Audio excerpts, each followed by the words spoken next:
Hello, hello, it's Laura here. I just had a little technical difficulty, so apologies for being a couple of minutes late. I'm just bringing up some notes on the side here, and that's a great chance for anyone to hop on.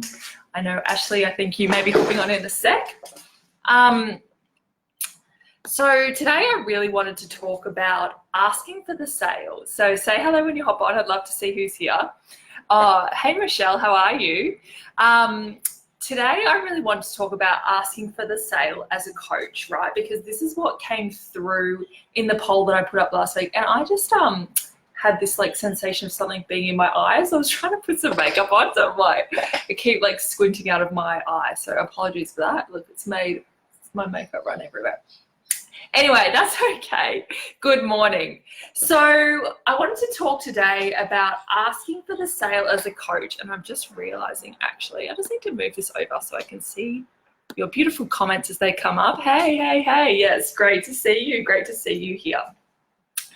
And as I was thinking about this, I was thinking about asking for the sale and why we kind of hold ourselves back from doing that. And really, I think above kind of the strategy of asking for the sale is truly a mindset kind of block. And I think some of the content that I've been writing this week is about how as coaches, we naturally want to help people and we want to, we're on a mission and we're really passionate about that. And I think what happens sometimes is we forget like, hang on, if I need to help people in the long term, I need to make an income. And then we realize we've got these kind of money blocks and money stories going on. So you made it. Beautiful, Ashley. Thanks for prompting me because I was having some technical issues. Hi. So I was just saying, Ashley, how I think asking for the sale is more mindset than it is strategy, because the strategy is quite simple. It's sort of create content that asks for a sale, that talks about your program and has call to actions in there. But so what I wanted to talk about first up, before we kind of dive into some of those strategies or takeaways that you can implement straight away in your business, is kind of the mindset thing. And I was just touching on that before. So I've just made a note here. Some of the things that I think a lot of us think as we start our coaching businesses. So I don't want to be seen as salesy. You know, I want to be a coach, not a salesperson. I don't like marketing myself. I'm here for the love, not money. So I've just written these down. If people like my content, they'll just reach out to me, right? I'm not good at asking for what I want. I'm not very good with money. It's not spiritual or it's not polite to ask for the sale or talk about money. People have stories like, I don't like talking about money. I'm just here to help people. I don't feel comfortable putting a price on myself and my services. And another one is like, the work is a reward in itself. So to hit the like button if any of those resonate for you. Are they things that you sometimes hear yourself thinking or saying, or they're kind of the things that are stopping you from taking that action? Or if there's something else that you commonly sort of think to yourself, let me know. Type it in the comments over here and let me know your kind of common story about why it is that you're holding yourself back from the success that you actually want and asking for those sales in the business. I'd love to see your stories or if some of those resonate for you. And the thing is, I know all of these because guess what? I used to think them all the time. So I can draw on when I started out as a coach, these are the things I thought myself. Yeah, definitely don't want to be seen as salesy, right? Like you don't want to be seen as this kind of like slippery, slimy salesperson. And we forget that we've got like something really valuable to offer our people. Like that's why we're here, is to help people. So holding back from the sale or explaining your service is doing those people a disservice. So it's good to reframe that. And that's something we can dive into more and more. The things which I've made a note about here is for me, when I first started, I really doubted the value I brought as a coach. So it was really hard for me to ask for sales and ask for people to invest in me when I wasn't fully invested and fully on board with the value that I bring. So things like imposter syndrome, or is this really valuable? Like, would people really pay for this? Am I really helping people? Do you Do any of those come up for any of you? Are they the kind of things that you sometimes think as well? You've got these like money stories, and then you've got these value stories about yourself. So I really struggled with this value thing. I think what happens is we're really good at what we do, and it comes really naturally and really easily to us. So we can forget, like, we bring so much value to something that is really easy for us, that is a big struggle for other people. So just because something's natural for us doesn't mean it's not valuable. So one of the exercises, if that's something that comes up for you that I did a lot, was like I was doing this a lot, was writing out like everything that I brought to the table as a coach. So everything that made me really valuable. So things like your experience, you know, Ashley, I know you're in the motherhood circle, so your experience being a mum, your certification. So if you're a certified coach, or you've got a degree in therapy, or, you know, you've got some kind of qualifications, you've got experience, you've got personal characteristics. So things like you're naturally, you naturally help people. People always comment how, you know, powerful they feel in your presence, or people comment that it's really nice being around you and you always see things that I don't see, like all these natural characteristics. So you've got like qualifications, certifications, experience. You may have life experience if you're working with people through a life kind of thing, like we talked about motherhood, whether it's a health thing, whether you've got experience with and challenges with that you've overcome. And then you've also got like your previous experience. So you may have a work history that relates, or that gave you a lot of skills that are translatable. So you can write all of that out, right? And you suddenly go, like, you've written a whole page or more of everything you bring to the table as a coach, and you're like, wow, I am really valuable. Like, I have so much to offer my people. Like, of course I should be asking them for the sale. Of course I should be making this offer, because my work is really valuable and I'm really here to help people, and I can see all of that. So if that's something you're struggling with, I think that could be a really powerful exercise to kind of start with. So before you start shifting into actually asking for the sales, get really sold on your own value first. It makes it so much easier. So I'd love to know, Ashley or Michelle, does that resonate for you? Is that something that you feel comes up for you when you want to ask for the sales? It's like you're questioning the value, you're questioning whether it will really help people. And do you think doing an exercise like that would really help? When I started with a coach last year, I was working with a coach last year, and she made me do that like she wanted me to do it every day for like, I think 14 days, like every day write out all my value and just see it all out in black and white. And it's amazing. It's so powerful. So if you're feeling like you're stuck with asking for the sale because of things like imposter syndrome, questioning your value, not wanting to put a price on it because you're not sure how valuable it is, that can be super helpful. So I'd love for you to let me know if you do that. You can circle back and let us know. So let me just have a look here. What did I want to say? So how to regularly ask for the sale. So how do we actually go about doing that? Let's say we kind of get our mindset in check. We realize like how much value we have to bring, and that we can't have this sustainable business and help people if we're not asking for the sale. So I've got some really practical things that I think you can implement straight away and start bringing in those asks. So one of the things I think is setting boundaries in your conversations with people. So I know sometimes conversations are happening in like the DMs, or people are emailing you and asking you questions. And it's like, where do I draw the line here? Where do I say like, oh, we're bordering into kind of moving into coaching in these emails and in these like DMs or whatever it is, like on Messenger or however your people kind of contact you. So I think setting some clear boundaries, because I think sometimes I personally operate really well from kind of like rules. So like as soon as someone borders from like asking about my program or asking about working like with me, and or, you know, general chit chat about my background or whatever, As soon as they start asking like, oh, how could I improve this, or how could I fix that? So as soon as that conversation changes, I'm like, hey, this is the kind of thing I cover off in my program. Like, do you want to book a discovery call to chat more deeply? Because I can't really dive into knowing how you can do this without understanding your business better. So it's a win-win, because it's actually taking the time to understand their business, their challenge better, and seeing if you're a great fit to really help them.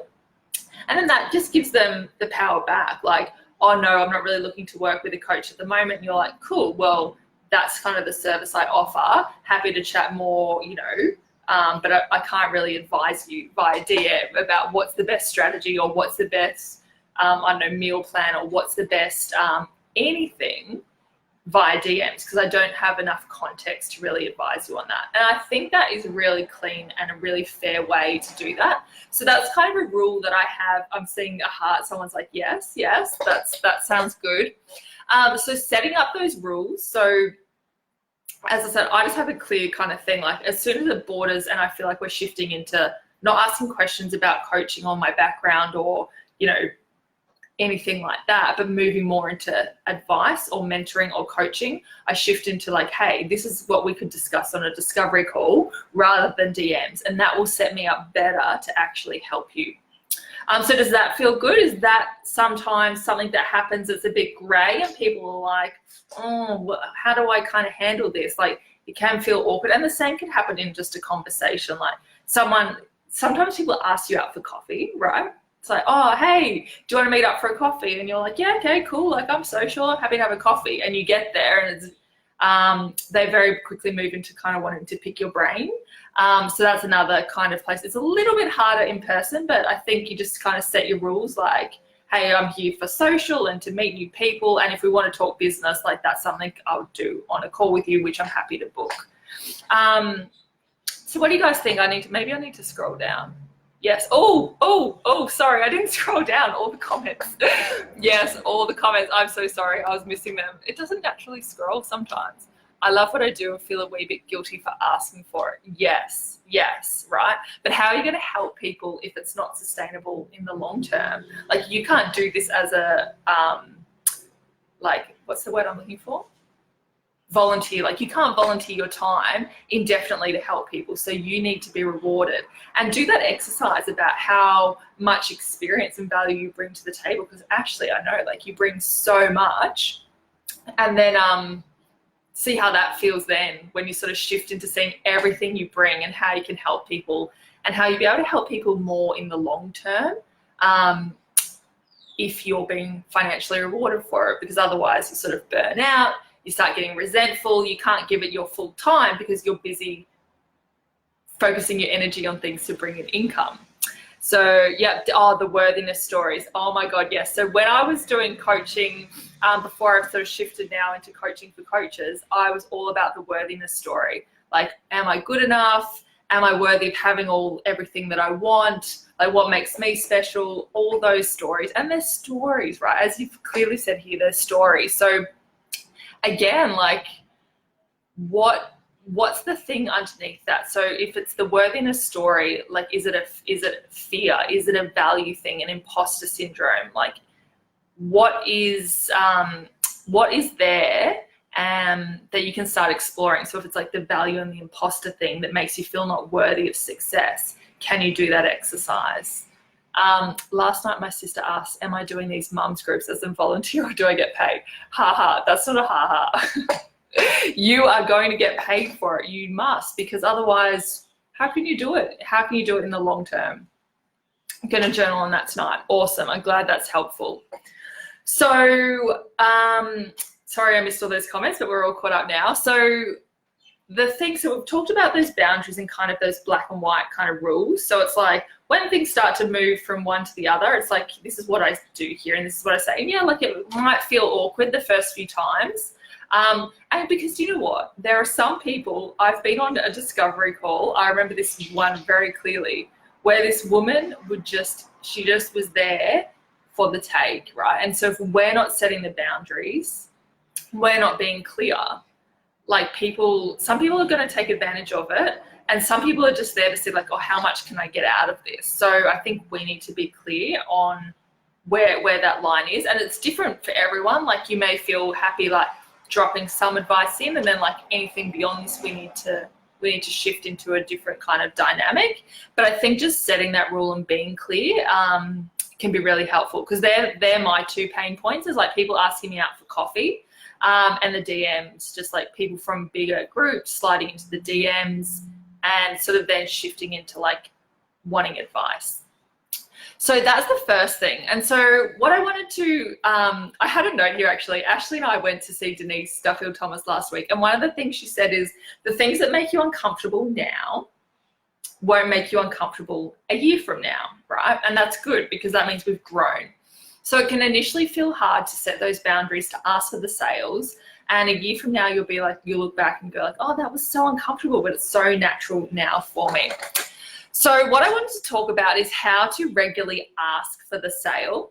So we've kind of covered off those more gray kind of areas, but I know a lot of people hold back from even putting it in their content. So what we're going to do now is just talk about some strategies. These are really simple strategies that you can implement now or start implementing now to regularly have content that asks for sales, reminds people of what you do. Because I know when I first started out as coaching, I was like, oh, if I talk about this and I talk about this and I talk about this, like surely people will understand that then I'm a coach offering a service. And we just forget, like people might only see one of your posts. People might not realize like that you're a coach offering a service, and then they might see someone else actually make the sale. Like, oh, that woman talked about that, and now this woman offers it. Like I didn't realize I could take that up as a service. So we need to remind people all the time about what we do and what services we have to offer to create this sustainability and to actually help people. So what I've done here, this is what I do. I'm really just sharing an insight into what I do. So I write my content out weekly.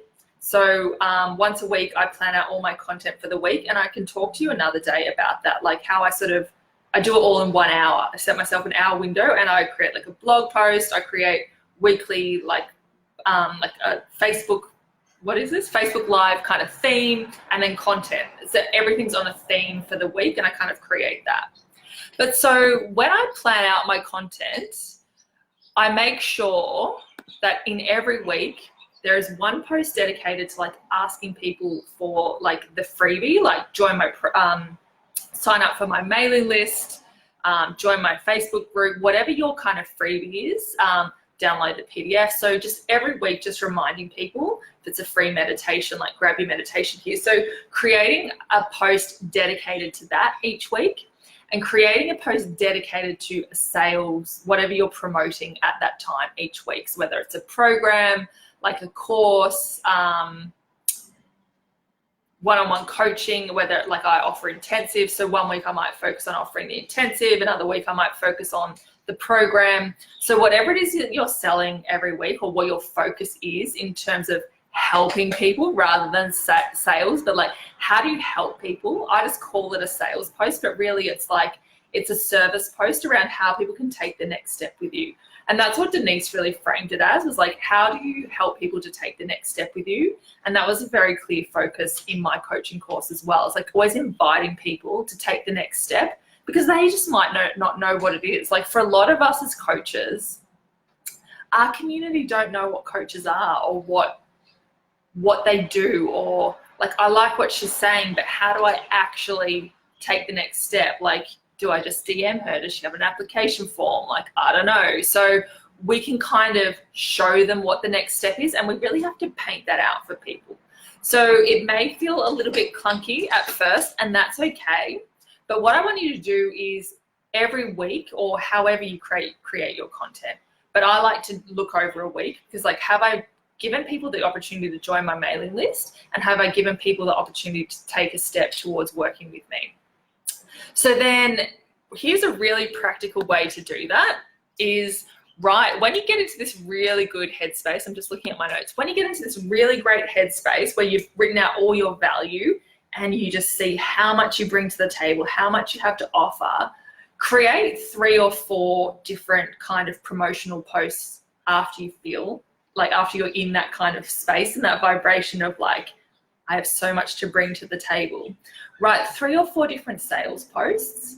And then what you do is just every week, instead of having to reinvent the wheel, you just drop in one of them. So same with your freebies, like you might create 3 or 4 different posts, and then, you could probably honestly recycle them for at least 3 months. Like if you've gone 3 or 4 posts, because most people aren't going to see the same thing that you put up every week, and you've got 3 or 4. So it's like every week you drop in one of your sales or promotional posts, and every week you drop in one of your freebie posts, and then you've got your content around it.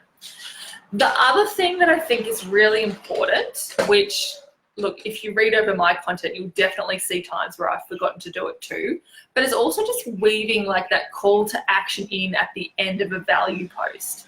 So let's give an example. So I might write a value post about, I did one this week. What was it about? I think it was actually about this, like how to ask for the sale, how to reviewing their content over the last 14 days and actually looking at how many times they've asked for a sale in their content. Because most people are forgetting to do that or are holding themselves back because of those mindset stories. So at the end of that is an opportunity for me to say, was this helpful for you? Would you like to explore more about asking for the sale and working with me? And then you can just put in like a one-liner at the end of your value post as well. Just tie it together. So it's like, was this valuable for you? If you'd like to learn more about how I can help you with your sales process, feel free to send me a DM, or here's my form to book a call, or whatever it is. Just tying those call to actions in on a regular basis. I don't think every post needs to have that. Every post needs to have some call to action, like leave a comment, tell me what you think, double tap if you like, tag a friend, like all those call to actions at the end of each post. Try and bring those in because it helps people realize like they can engage in a two-way kind of conversation with you. And then maybe 2 of your value posts a week have that. One might be around the freebie, like, this value post was around how meditation was so powerful. And did you know I actually have a free meditation, which you can download here. All right, so you can just put the call to action at the end. Now, I think if you tie those in, if you've got your call to actions at the ends of every post, you've got a couple of sales posts and promotional posts in your content every week, you are just naturally becoming way more comfortable with the sales process. Like what Denise said, what scares you a year ago won't scare you now. You're taking your mind kind of out of it because it's like, every week I do a sales post or a promotional post and a post about my freebie. You've also created the content in advance. So it's not like every week you don't have to think like, what am I going to write? What am I going to promote this week? If you're in a rush to create your content, it's already there. So I'm all about making everything as simple as possible. So it's like, here's the content I'm going to drop in this week. I've created my content. Now I'm just going to write a call to action at the end of each of these, tie them together, and I'm going to drop in this promotional post and this kind of freebies post. So does that resonate? Does that make it really simple in terms of like regularly asking for the sale? How does that feel to you guys? I'd love to know. Is that kind of hitting the spot where you're holding yourself back? Is it in that content? Is it more those boundaries around conversations? I'd love to hear if you've got a comment, let me know. Should have brought a drink of water over with me. I'm like, need a big scull of water now. I just think getting comfortable with this process now, and just like, again, as I said, I work really well with kind of rules. So, and not hard and fast rules, but like every week, of course, I'm going to offer a promotional post, and of course, I'm going to offer my freebie, and then I'm going to have value posts in between. It makes it really clear.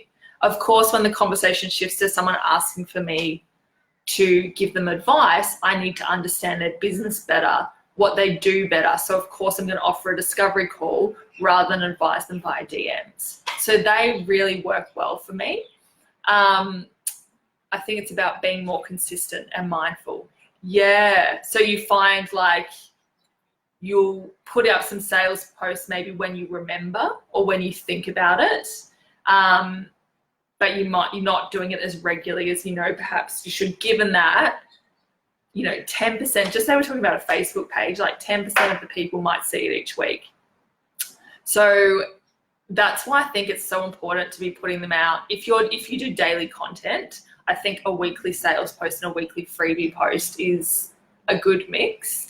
And then, yeah, being consistent. So like doing that regularly, because some people aren't going to take action the first time. You know, what do they say? It is now between like 7 and 12 times someone needs to see something before they take action. So they might need to see your promotional post for 2 months. Let's assume you do one a week. They might need to see it and let's assume they don't see them all. They might need to see it for 3 or 4 months before they take action, before they're ready, before they're like, oh yes, this is actually what I need now.